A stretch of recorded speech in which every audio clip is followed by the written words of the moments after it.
Ladies and gentlemen, welcome back to the Barely Made podcast. Tonight we have a very special guest, as you can see here, the legend, the Panthers' all-time leading rusher, Mr. Jonathan Stewart. Yo, what's good, fellas? How you doing? I'm doing good, man. I just got to say, I was actually watching.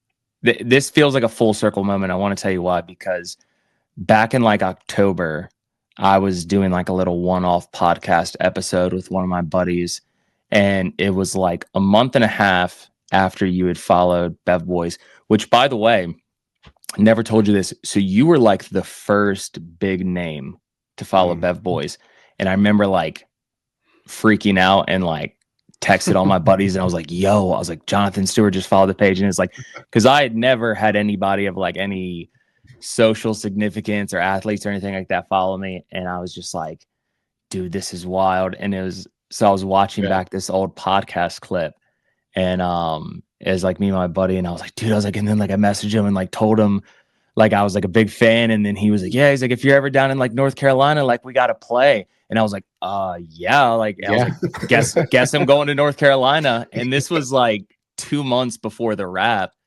And so then like even like us playing together and those frigid temperatures and stuff like that, and it even being full circle of us being on this episode, it's pretty cool. So appreciate you hopping on. Man. I'm a huge full circle guy. I pay attention to all those types of things. I don't think God makes accidents. Come on. Those things, are ingrained if you allow it to be. And when they're ingrained, you can actually make, something out of it. Yeah. I think you've basically lived that out thoroughly. So it's been cool to watch you from afar. Obviously, you came to Charlotte. We got to golf. Oh yeah. Hang out a bit. So that was cool. No, but I get starstruck as well. Okay. So it's crazy. Still to this day, Eric Dickerson, I got to see him. That's dope. For the first time during the Super Bowl weekend. I was at Radio Row and at the Super Bowl in New Orleans. And like running into, all-time favorites, all-time greats, it never gets old, man. That's why we do what we do. That's why we watch 16 hours of football on a weekend, right? Because we love the game. Tell me about it. Yeah. Is it so cool when you meet like, a football player who was like a hero or something to you, and you meet them and they're like, dude, I'm such a big fan of you, and you're like, oh no, it's the other way around. Like it's sure. No, like, it's I always introduce myself as, hey, I'm Jonathan Stewart. That's just kind of ingrained in my existence, because ever since I was in, middle school, my my mentor / brother / minister / everything in my life, he always told me, hey man, always address yourself with your first and your last name, so that way people remember you. It's very practical, very principle oriented. Everybody should do it, especially if you're a man. You always address, people with your first and your last name, and you do it in a way that, has a presence about it, right? Yeah. So I always do that. And, Emmitt Smith, when I met him for the first time, it was last year, I believe, not this past football season, but the season before. The Panthers were playing the Arizona Cardinals, and he was up there in the premium seating, and I was getting off the elevator with my wife, rolling past. I see some guy standing in the hallway. I was like, that is Emmitt Smith. And I went right up to him. I said, hey, man, Jonathan Stewart, I know who you are. I'm a huge fan. Yeah. I'm like, what? That's amazing. Absolutely, bro. I always get starstruck with the guys that, have made me kind of who I am, in the sense of who I looked up to, who I resemble, try to emulate my, football game after. Those guys will always, ring a special place in my heart. I ran into the bus, Jerome Bettis. Wow. At the Super Bowl in New Orleans. and he larger than life, right? I believe it. I believe it. But just his energy is the same. So it's cool when you meet people and they are who you thought they were, but even better. You know, better humans, better people, how they treat you, how they treat others. It goes a long way. That's awesome. Absolutely. I mean, as a Cowboys fan, I can't imagine running into Emmitt Smith because it's like, I mean, that dude, him and Irvin and Aikman. I mean, I wasn't really old enough to enjoy any of it, unfortunately. How old are you? I'm 32. So the last time they won a Super Bowl, I was 3. And so I saw a tweet not too long ago, and somebody was like, nobody is more miserable than millennial Cowboys fans who never got to experience any of the glory, but still have to like take all the hate for it. Yeah. And it makes it worse even living in the Philly area because I tell Eagles fans all the time, I'm like, dude, every year you guys say that it's your year and this and that. And I'm like, dude, stop. And then this year they backed up all the talk and I couldn't say anything. Like, I mean, Saquon just like, I think that Saquon, and because you'll probably agree that like just where the NFL was headed with how they were looking at running backs. Yeah. It's like, you know, running backs were not getting like the respect or the pay they deserved. I feel like this past season, Saquon kind of single-handedly showed people like, you better pay for a running back, and this is why. Oh, yeah, especially if you have the right offensive coordinator that understands ball, right? Yeah. They were the first team this year that's ever had more rushing yards than passing yards. Really? I didn't know that. Mind-blowing. And so, you know, a stat that, you know, kind of will go unnoticed, but that is the future. If you have, not everybody can have a Saquon Barkley though, right? So not that many of them. Not everybody can have a Derrick Henry. Yeah. Not everybody can have a Jahmyr Gibbs. That's the guy that, like next up in I think after Saquon, I like Jahmyr Gibbs. Yeah, Jahmyr Gibbs is a special running back. You know, seeing him come in after splitting time with David Montgomery. He's a heck of a running back as well, but just seeing him carry the load, right? We haven't been able to see that. And so being able to see him do that is a special deal. But no one is going to have a Swiss Army knife like Saquon Barkley. Yeah. So, but you can find yourself a Jahmyr Gibbs. Oh, yeah. And that should be what a lot of these organizations be following suit. You got to have a running game. But most importantly, you got to have an offensive line. Okay. Saquon Barkley's always been Saquon Barkley. He was Saquon Barkley in New York. He was Saquon Barkley in Penn State. He was Saquon in high school. The difference maker here is an offensive coordinator that has an offensive line. Yeah. That's the difference maker. And obviously you throw in Jalen Hurts. Jalen Hurts probably woke up whenever they signed Saquon Barkley, and he, knowing him after seeing all the interviews and how he's responded to all the adversity through this year, he probably woke up the day that they signed Saquon Barkley and went right to the gym. Just one of those guys that strikes me as, oh, we have no excuse this year. We were on our way last year, but somehow we just crumbled. You know, offensively, we couldn't figure out the rhythm. Well, you got a guy in 26 that can play the drums. So now staying on the offensive coordinator talk, I'm out in Vegas, so I'm a Raiders fan, and I know you played for Chip. Do we have some hope as fans bringing in Chip? Yeah, it's been rough, man. It's been rough. Not just Chip though. Pete Carroll, right? Don't let Pete Carroll's age fool you. That man's full of energy, so he's gonna. He probably got more life than a lot of these young coaches, right? So for sure, I think it's an awesome opportunity for the Raiders to change their program around, right? You know, obviously making the shift from Oakland, you know, the Bay Area to Las Vegas. That alone is, you know, it takes time, right, to get situated, to get acclimated as, you know, the fans take you on and players, free agency, you know, do I want to live in Vegas? What is Vegas even like? And You know, you got Tom Brady backing them. So there's a lot of good things that are happening for the Raiders that I feel pretty optimistic about. You know, the AFC is going to change a lot. You got them, you got the Chargers, you got the Broncos. So I mean, you know, the West right now is stacked. They're not quiet. Yeah. So I think, you know, with Pete Carroll and Chip Kelly, I think that's a good balance because Chip just wants to call plays. He wants to go into a dark room somewhere and be a mastermind genius. And Pete Carroll's going to allow that to happen.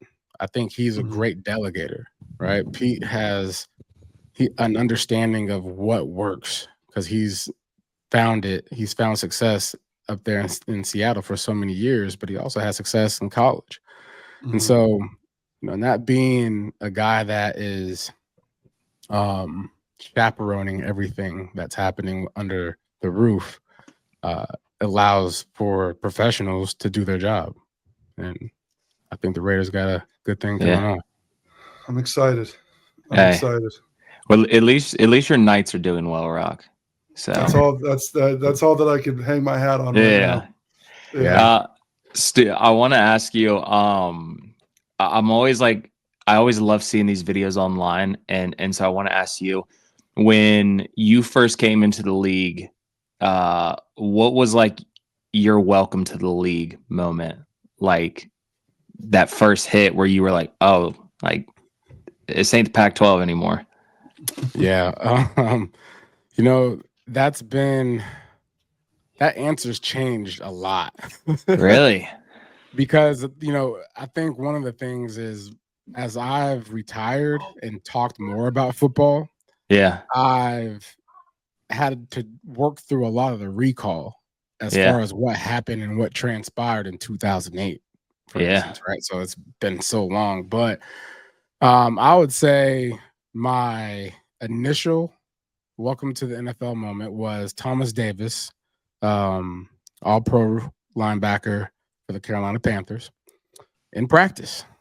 And, you know, we were running a load power. And if you know anything about load power, it's a gap scheme play, downhill, a gap. Thomas Davis was coming off the edge. He met me in the a gap. That's how fast this happened. And he put me on my behind. And I was pissed. So after that, I was like, wait, how did he come off the edge and meet me in the A gap? Someone either whiffed or they were like, hey, Thomas, let's treat the young rook, you know, what it's gonna be like, you know, being the pros. I don't know. But I was pissed. The next play, I was supposed to come out and I just waved whoever was supposed to come in. I waved them off. You're like, nah. And I just went on a tear and I sent a message. Yeah. So, you know, my welcome to the NFL moment was also me sending a message to my teammates. Yeah. That if you want to try me, come on. Let's bring it. So like, mama ain't raised no punk. I love that. Because I've always wondered that. Like I feel like you always see that in the movies where it's like you know, they're like, hey, let's show the rook, like, you know, this ain't college anymore. So to hear that it's actually like that in the league, that's cool. But I think you sending a message back of like, no, like again. Yeah, let's do this again. Let's redo this. I wasn't ready. Yeah, that's how you earn the respect. Ready. He wasn't ready. Man. Did you ever play golf while you were playing football, or is this like all post? Yeah, so my first time playing golf was senior skip day in high school. Yeah. And that's all really all I remember about it. It was senior skip day and we were playing golf. And I actually used to sell golf balls at one of my friend's houses. He lived in a neighborhood pretty far away from where I lived. And but we used to sell golf balls. We would collect them out of the pond, sit on the bench, and we'd sell them. But when I got drafted, I had a Nike contract. And so Nike sent me some clubs, sent me some golf attire and some golf balls, the whole nine. Yeah. And I went out there to Eugene Country Club back in Oregon. That's sick. And they had a golf tournament for the boosters and whatnot. And I went the whole round miserable. Like, can't hit the ball, can't see the ball, don't know what I'm doing, feel like I'm slowing everybody up. And then I hit a drive. And it was, now that I know a little bit about golf. Yeah. It was a nice little cut. Yeah. And it felt that sound, that sweet sound. Nothing like it. Like that smack, like you were hooked right then. I was hooked for the rest of my life. Mm-hmm. But the sucky thing about playing football and golf is you spend the whole off season, and around June, late June, July, you kind of start getting better at it. Yeah. And then you got to go back to training camp. Yeah. And then you don't play golf anymore until you don't make playoffs or it's cold. And it's cold, right? You have to go somewhere to play. But when we drafted Jimmy Clausen, that's when I really got into it. The off seasons, spending it with my teammates, getting to know my teammates. It was an opportunity that I realized to really spend time with my friends. Yeah. Especially being single during that time, just being able to spend countless hours out there playing, goofing around, whatever it is, you're doing with your teammates. And so a lot of good bonding there. Look, like mentally, because I always say this, that golf is one of the most mentally frustrating sports where like one day you can feel so encouraging, you can feel so confident about where your game is at. And the next day you can literally just feel like you've never been more incompetent in your life. Walk me through like the difference for you of like, say, and I guess it's different because like you've competed on the highest level in football, whereas like, in golf, it's like, you're not getting ready to go up against Scotty Scheffler at like the Travelers or something like that. But like mentally for you, like how do you find that zone in golf? And how does that differentiate from how you would like mentally lock in when you were on the football field? That's a good question. Mm-hmm. Good job, Nick. Yeah, I'm curious to hear this answer. You should be like a professional interviewer, professional yapper, professional yapper. No, but man, I think the answer to that is really the grind, bro. Yeah, the zone is when you realize that the grind is paying off. Like when you start, like when I watch film and I start putting 1 and 2 together as far as where guys are on the field, down in distance, and what look they're giving us at the the defensive front. If it's a 1 technique or it's a 3 technique, and we're running a draw play, for instance. Oh, this is familiar. I've done this in practice where I've been able to have a one-on-one matchup with the Mike linebacker. So if I sell it, inside shoulder, I probably might get them. Yeah. Right? So there's a lot of the practice, the grind that all of a sudden starts to click in the game. Like, oh, I've been here before, right? Yeah. And that's really the zone. The zone is your practice, all the work that you put in, all the trust that you have in your teammates around you. It's when all of it clicks at the same time. So you're processing all this, like from the huddle to when they snap the ball, you're processing all this.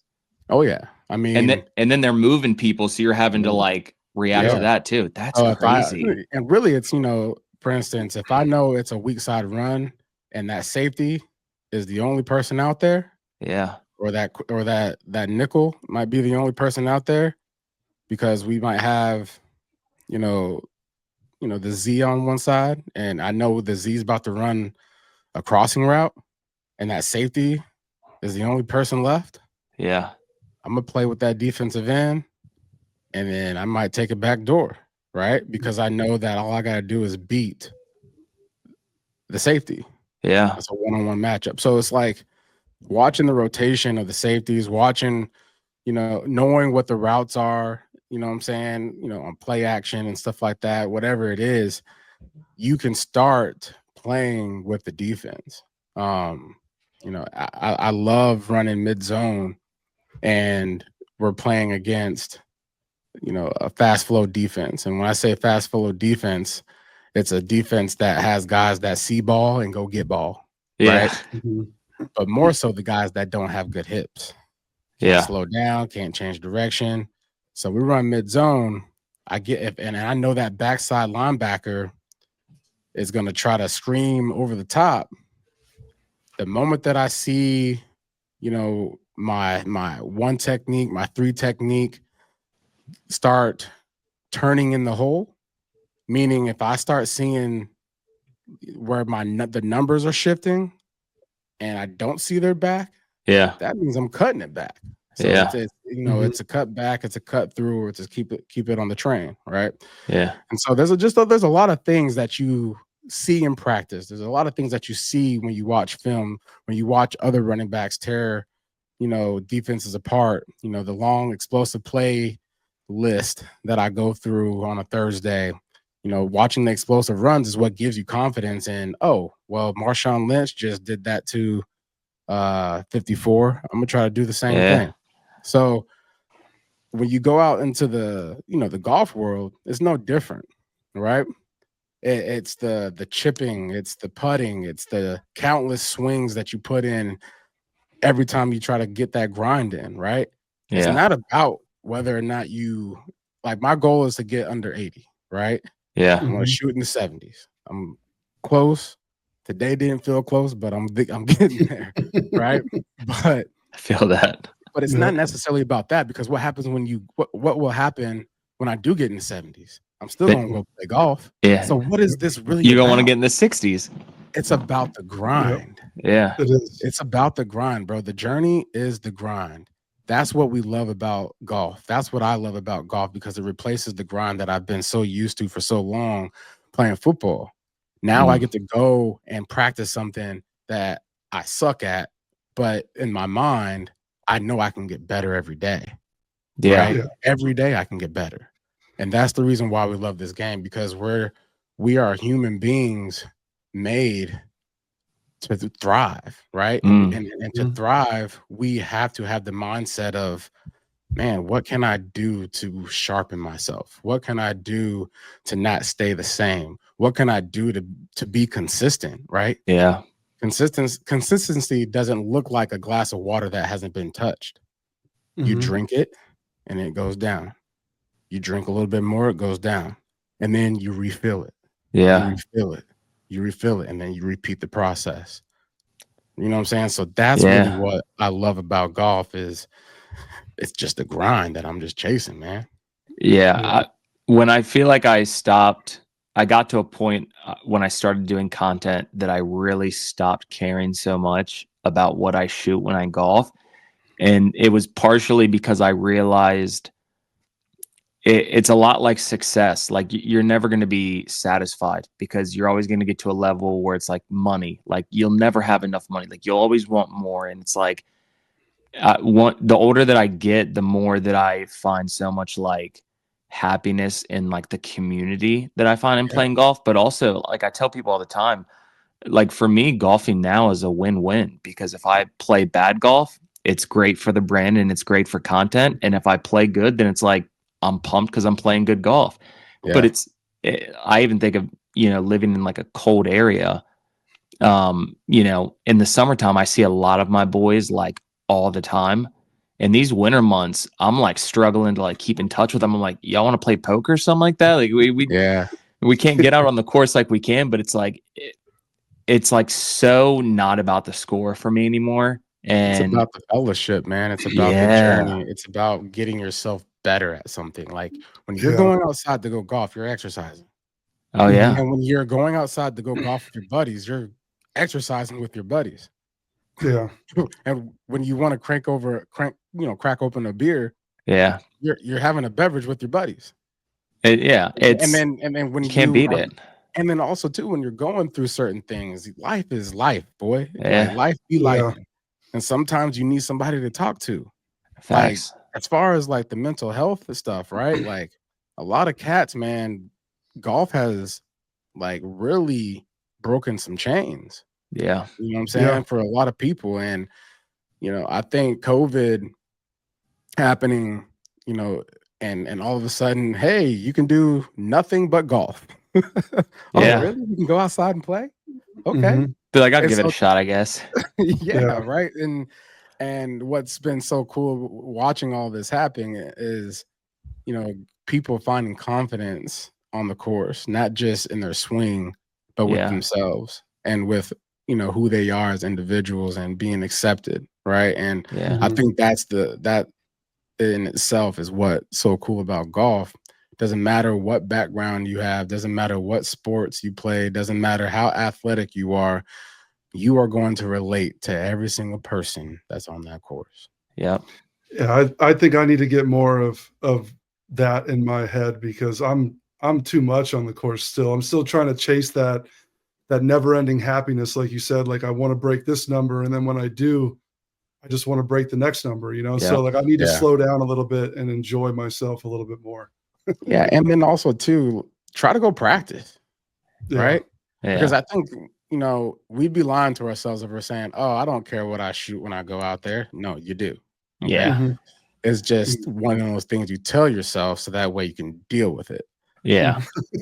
For sure. And like today, I couldn't get off the tee box, but you want to know what? I was like, man, look, around the 12th hole, I was like, I need to find something. I need to find a win. Mhm. Find Yeah. a little win. Positive. Yeah.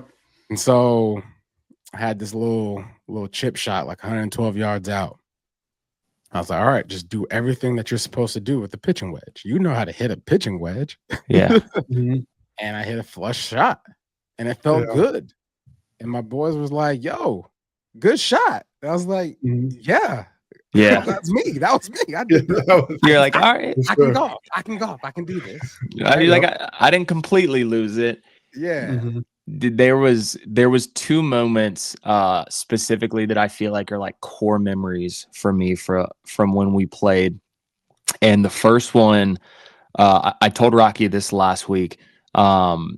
You made 2 putts that in 20 years of playing golf, those were 2 of the greatest putts that I've ever seen in one round.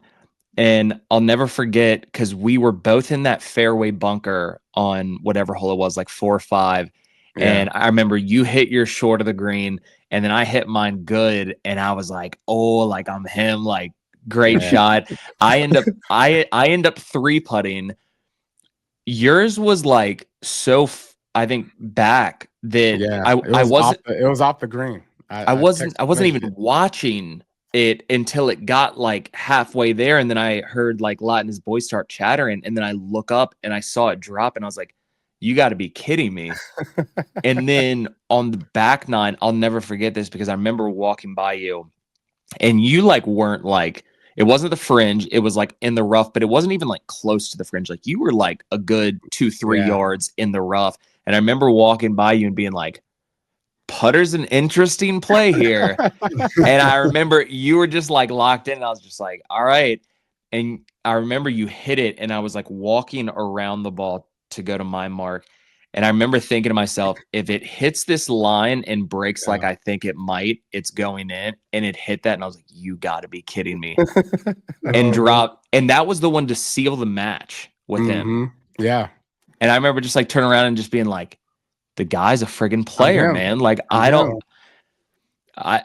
Because I remember you were at that time, I think you were like saying you were like a 13 or 12 or 14 or something like that. I remember just being like, dog, you might be pushing scratch with how you've been playing today. It's crazy. Man, if I can get off the tee box as you saw that day, man, like the tee box is really the problem. an ailment. It's an ailment Yeah. Mhm. because I have such torque and I move so fast, and I could imagine. I don't know how to like.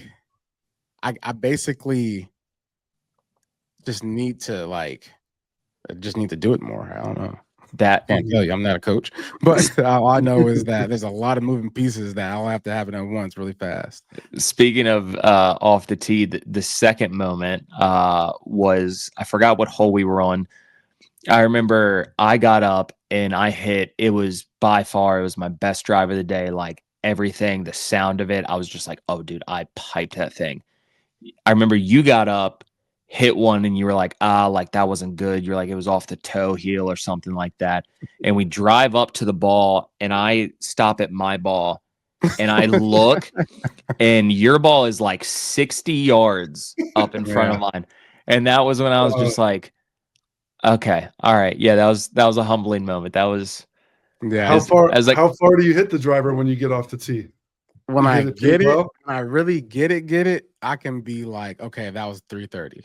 Yeah. Okay. And then when I don't get it, it's like, yep, that's 330 out of bounds. OB, yeah. Which I gotta imagine you got some good soft hands though around the green.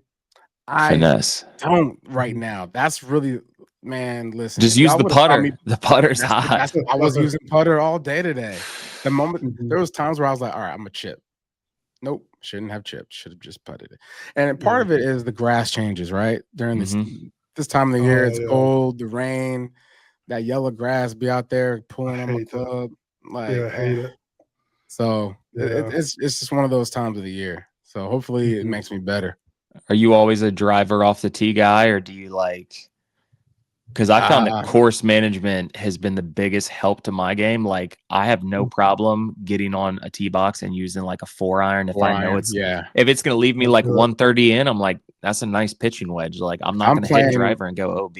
If I am playing for money, I will play smarter. Yeah. But if I'm out there playing, I'm trying to get right. I want to be in the moment. If I suck at my driver, I just suck at my driver. I just want to work on it under pressure. Yeah. I got a mental block of putting the driver away. This man always hits driver. Rocky, what's your handicap? So like I have a course here that's right down the street from my house that I play a lot. So my handicap's a little skewed right now because it's basically just playing that course. So right now I'm like a 5.8, but if I go somewhere else, I'm more like a 5.8. Nick. Yeah. But I'm closer to like a 7.8, I would say. Like I go ahead, Nick. What you guys say? I know you say something.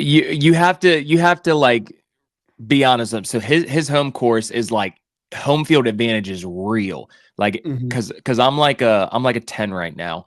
And if I played Rocky at his home course, Rocky would probably have to give me 6 to 7 strokes.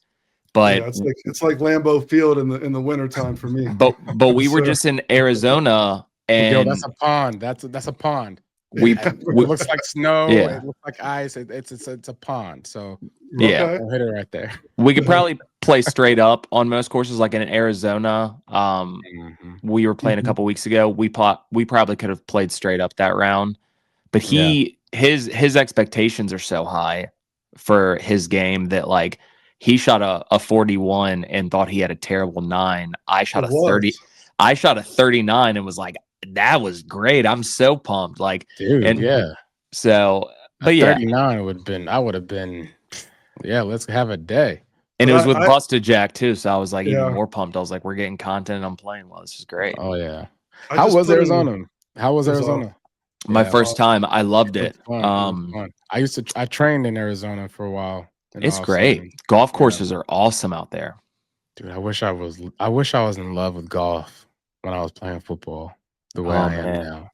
But now you got time. Yeah, you might not have been the leading rusher. I would have been way further ahead than I am right now. And it was way cheaper back then. Oh my God. People don't realize how cheap it used to be. Yeah, man. My financial advisor told me to join the country club that I'm at. Like 2012, 2011. Yeah. It's like, you should join Carmel Country Club. I'm like, not for me. They ain't gonna want me in there, right? Man, I wish he would have slapped me upside my head. You better join now. No, but it's all good. I was able to still join when it was a decent price. Yeah, because when it was in 2020, and ever since then, the price and the waiting list, it's been insane. How many people like have been trying to get into these country clubs in Charlotte? Man, there's no room at all. I believe it, because North Carolina is so slept on when it comes to golf. Like, I mean, like, because you think North Carolina and you think like, you know, Pinehurst, you think Tobacco Road, but there's so many like hidden gems that aren't like the world renowned ones that every time I go down there, it's like, I haven't even scratched the surface of all the courses I want to play down there. Yeah. There's too much golf. Yeah, come on down, man. So y'all gonna be in Pinehurst. I'm gonna pull up.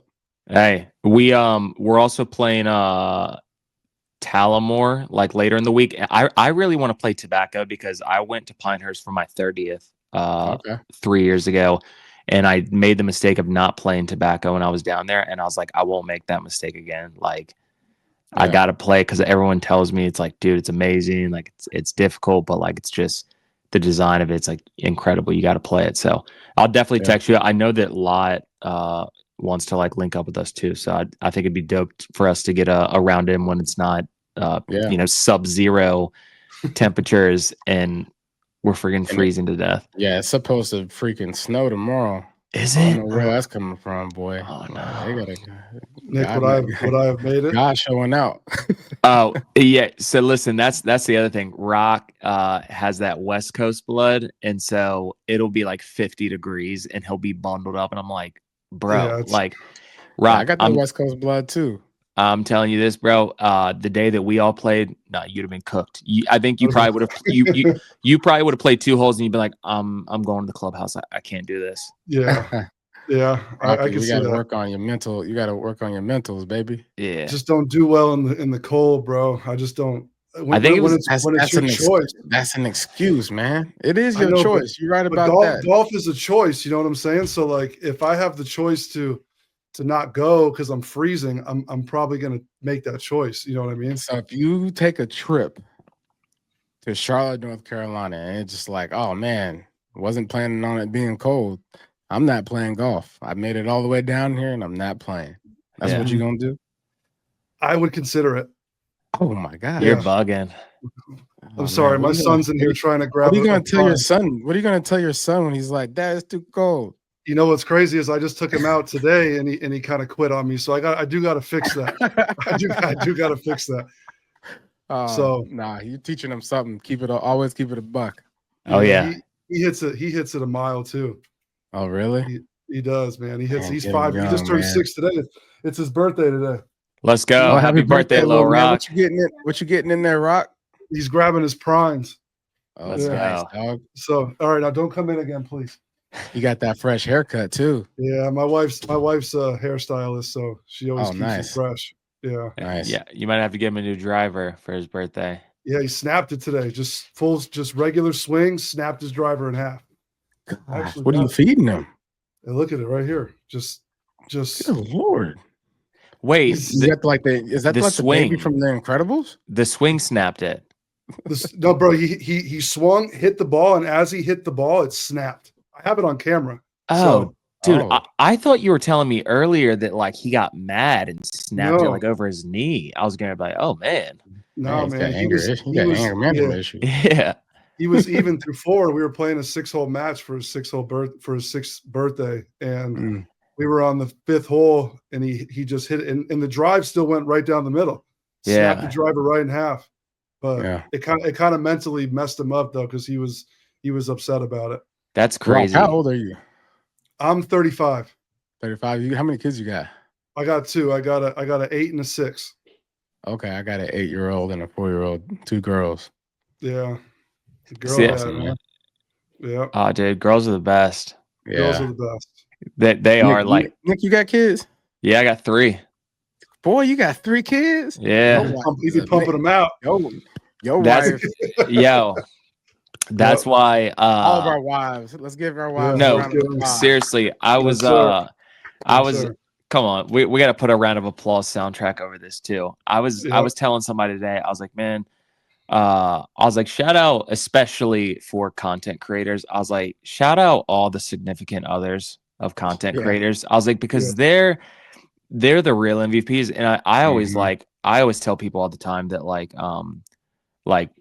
everything with Bev Boys, I was like, my wife is the key to like all of this working out the way that it has, because like I get to do the fun part, but like now, especially that I'm like traveling more, like she's the one that's like, you know, at home with the kids or like holding it down. And like, obviously I owe her, you know, shout out to her, because the videos that I get the most like praise on are the ones with her in them. Like when I go to like the PGA show, or when I was like in Arizona or whatever, like very, very like rarely do people ever come up and they're like, yo, dude, like I love the rap video. The rap video was great. Like people always come up and they're like, dude, the ones with you and your wife are the best.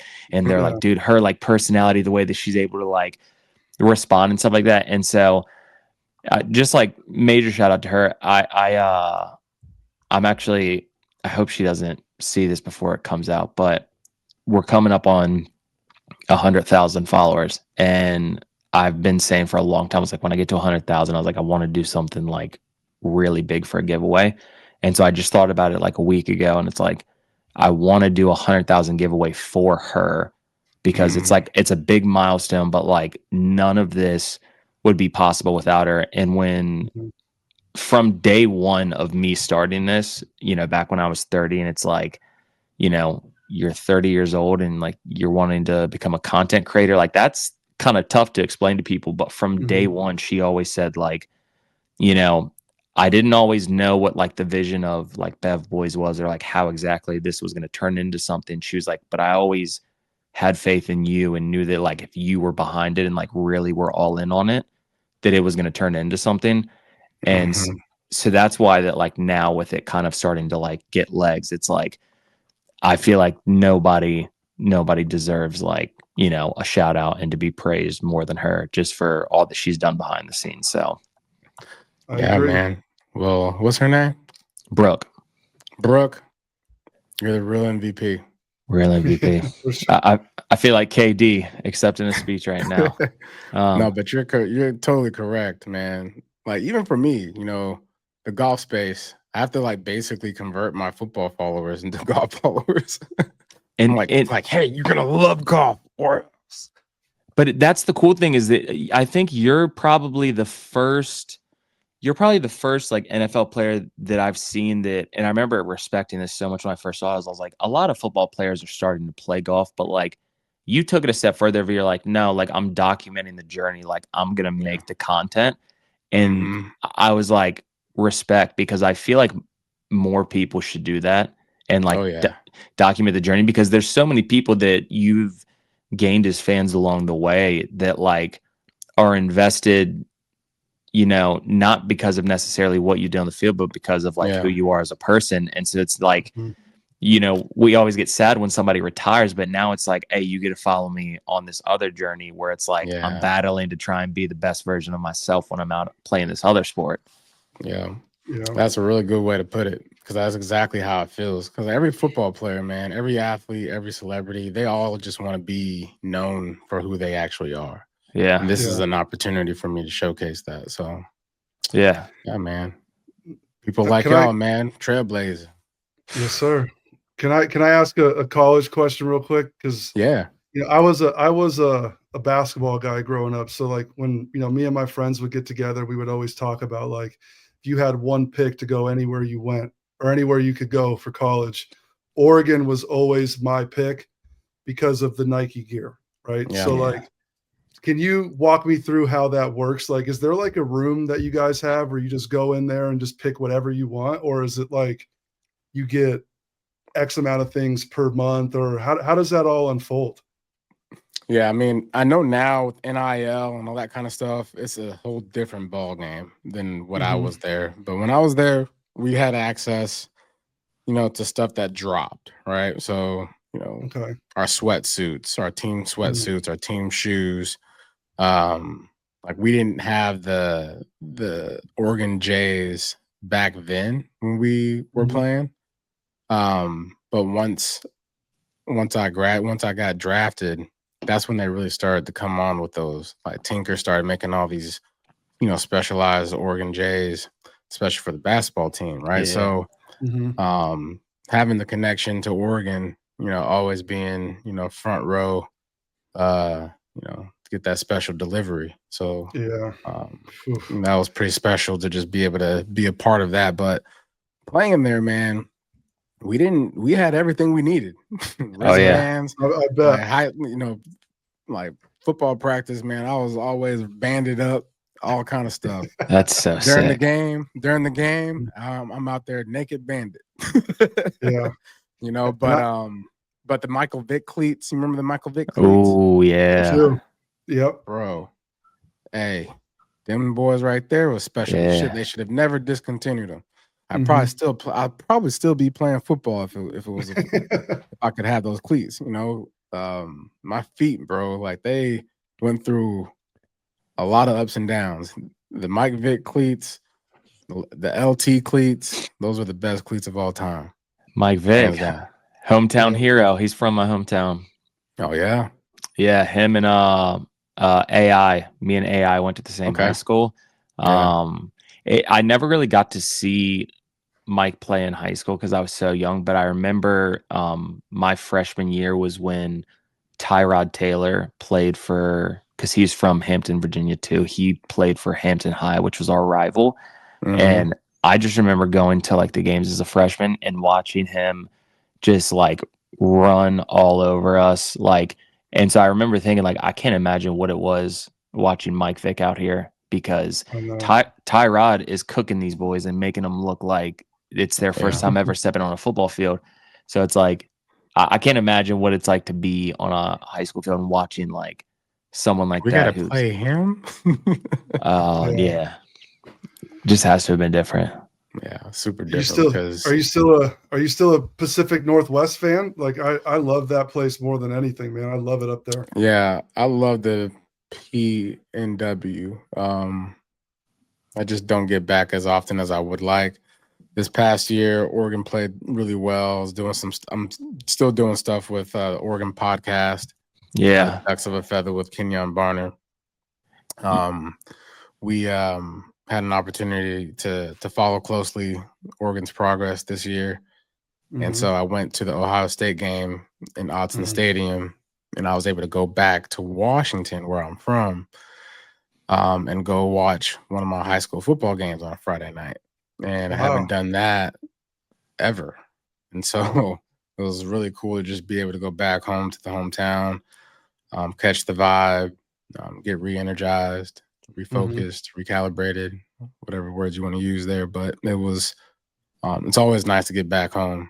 And then obviously with Seattle, the success of Seattle and the Seahawks, it was cool watching them put on for the city, during their run there with Marshawn and Russell Wilson throwing up Hail Marys. So did you ever like catch crap for choosing Oregon over Washington? Oh yeah. Yeah. I was about to say, people hated it. They hated the fact that I left. They were like, "Oh, you're a traitor." I worked at Safeway, which is a grocery store, and I was bagging groceries for about 2 months. And when I made my decision, before I made my decision, every checker or every person that was buying groceries, checking out, they come up and say, "Hey, go Cougs! Hey, you were Huskies. Like, hey, go Cougs! Go Huskies! Go Cougs!" Once I made my decision, they're like, "I'll bag my own groceries." People are like, "How dare you? How dare you pick the traitor? Why would you go to Oregon? Why would you be a Duck? You got to be a Husky. You got to be a Cougar."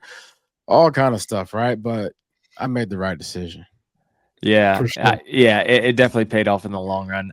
I'll be honest though, you had a take on the Oregon podcast this year that I don't. It was a hot take, but it was about the Big Ten in relation to the SEC, and I'm gonna say this: yes, the Big Ten has won the last 2 national championships, but I think that the SEC is still the dominant conference in football, despite. But is it? I mean, I just feel like the dominance over the past. Talking like so you talking just like a Cowboys fan? Yep, exactly. No, you ain't experienced no cheers of victory with the Cowboys as an adult. Mm-hmm. And you sitting here basically. I won't defend that team anymore until Jerry Jones sells it. I haven't even put on a jersey in over a year. That's how bad it's been. SEC still has players, right? Yeah. But they're no longer, the playing field is spread out. Because of the NIL.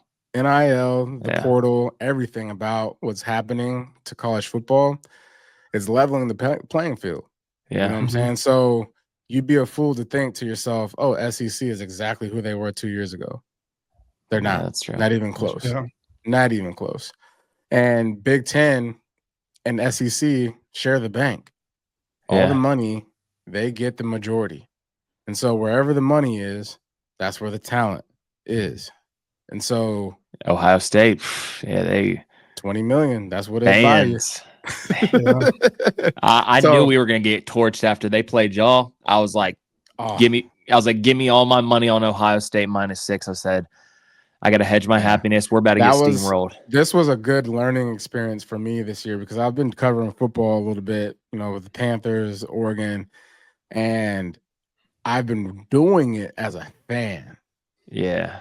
And you can't cover sports as a fan because as I look back at the Oregon football team this year, and I go back and even when I watched the Ohio State game that they beat Ohio State in Autzen, there was a lot more that Ohio State left on the table. Yeah. And we barely won. I could not necessarily say the same about the Ducks this year. Like they did just about everything right. Yeah. Probably had like 3 plays out there that they missed, as far as possible explosion play or whatever. But Ohio State, they left a lot of meat on that bone. Yeah. And they proved it when they got beat by Michigan and came out and started mollywopping everybody. They needed that because it was like wake up call. Yep. And they started just dominating. I mean, those receivers, the quarterback started playing well. Offensive line coach is amazing by figuring out how to put their offensive linemen in positions to win on their running plays. They went from a lot more zone to gap scheme because gap scheme works when you have deficiencies at the offensive line. And so like there's just a lot that they just did that wowed me, especially when it came to the Rose Bowl. I was like, wait a minute. Ohio State was this good this whole time. Like there's no question. the way that the game with y'all two ended in the regular season too, it just always felt like they were like, no, we have to get our revenge for how that game ended like the clock expiring. But I didn't think it was going to be that. I remember tuning in and just being like, oh, like holy shit. I saw the highlights from that game and I said, because I'm a big Texas Longhorns fan. But I put it like this though, Nick. This is what happened to Oregon.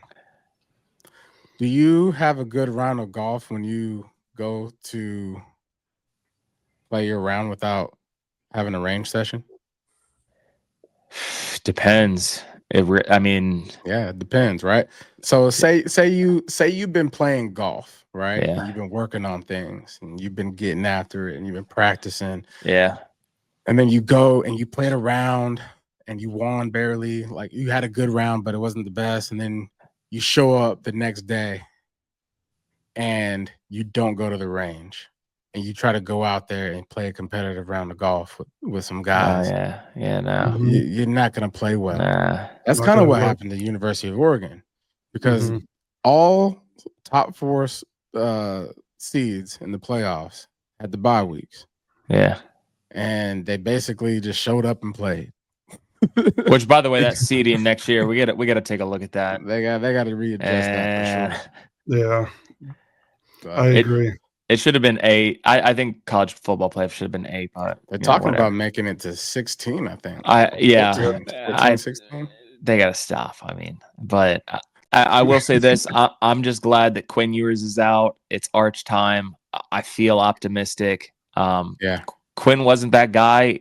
I mean, Colt McCoy was a backup in the league for years, and Quinn Ewers isn't even as good as Colt McCoy. So, I mean, that should just tell you, I think, what we need to know. But yeah, Arch is, unless something wild happens, is going to be a top 5 pick. So, right. I'm excited for the future. I'm optimistic. But I got no rush. I got one more question for you. And you don't, and this is something you don't have to answer if you don't want to, but do you have a take on Cam's comments? I gotta refrain. Probably for the best. I don't probably for the best, because I just see him and Steve Smith going at it. It's I'll just say this before you got on. Rocky and I were talking. I'll say this. I can make comments because it's not on behalf of you, but I'll say this. Probably one of the stupidest takes I've heard in a long time, because you're showing up in a locker room that has Hall of Famers and your perception of that, and it's like, hey, Cam had potential of could have went down as a Hall of Famer, but he's not, and it's like, was a great player when he was in his prime, but look at how his career ended. And so part of me wonders is it clickbait? Is it rage bait, trying to get engagement, whatever? But it's just to come in and say something like that, and that's just why I love Steve Smith too, for him to clap back like that. Because Steve Smith is one of my favorite. If you want smoke with Steve Smith, you're gonna get it back. Give it to you're gonna give it to you. So I'm so glad that he clapped back on, because that's just a horrendous take. Yeah. I mean, I think he got caught in the moment of giving someone some advice and wasn't necessarily as responsible as he should have been, with what he was saying. Because I mean, as you know, the content that you put out, it's out there. Yeah, you gotta live. You gotta especially live when you're a big name. Yeah, and so it gets around quick.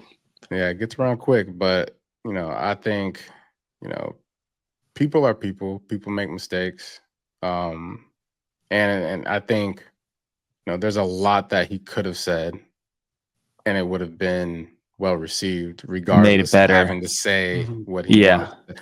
I mean, who knows, right? I think at the end of the day, he gave some decent advice. Yeah, which is, hey, be prepared for what you're going to go into as the #1 pick, right? Yeah. It's not sweet. And there's going to be a lot of work there's going to be a lot of work that needs to happen, and you're playing a position that doesn't necessarily have the major influence as the quarterback position does. Yeah. Right. So unless you have a quarterback, you might find some instant success. Who's got first pick? Going to Tennessee. Oh, yeah. They need a quarterback. They need everything. Are you going with Ward or Shador first? Who you like? Man, it's interesting. I'm going battle tested. So Cam, I'm going Shador. Really? Okay. Because battle tested to me is what has the player gone through, right? Has he, what kind of stress, what kind of pressure has he had to play under? He's had to be Deion Sanders' son all his life. Yeah. And he's had to rise to the occasion with that type of pressure. Yeah. No, so in my mind, if I need someone to step in and understand the assignment and get the job done, I'm rolling with that. Something that's battle tested. Cam Ward, talent level out through the roof. Yeah. You know what I'm saying? I think he has the better arm. I think he has some accuracy that he has to make up for. But I mean, he's a freak when it comes to letting that ball go. So that's my take on it. I'm not a quarterback expert, but if I'm going to follow anyone, I would follow a guy that's coming in the locker room that has some battle wounds. Yeah. I was hoping the Raiders could grab one of them. Yeah. Ain't looking too hot anymore. Yeah. I mean, you got 3 vets out there that looking for some jobs. I mean, I'm hoping the Cowboys can draft an owner with our first round pick. I would never wish, harm on anybody or anything like that. But it's like, once Jerry, passes the team on, maybe then potentially could have some success. Who knows? But hey, I'm excited. I already miss football, and we're only 2 weeks removed from it. So yeah. I don't know. I guess golf season's coming, so that's what we'll focus on. But still, we appreciate you coming on, man, and spending this time with us and dropping some wisdom on us. And we got to get out on the course once it warms up. I mean, hopefully we can get out, sometime next week. Yeah, when you're out here in March, just holla at me. Say less. Yeah, man. Say nice less. to meet you, Rocky. No, nice to meet you too. Thank you so much, man. Yeah, yes, man. Absolutely. We appreciate you. Jonathan Stewart coming on the Barely Made podcast.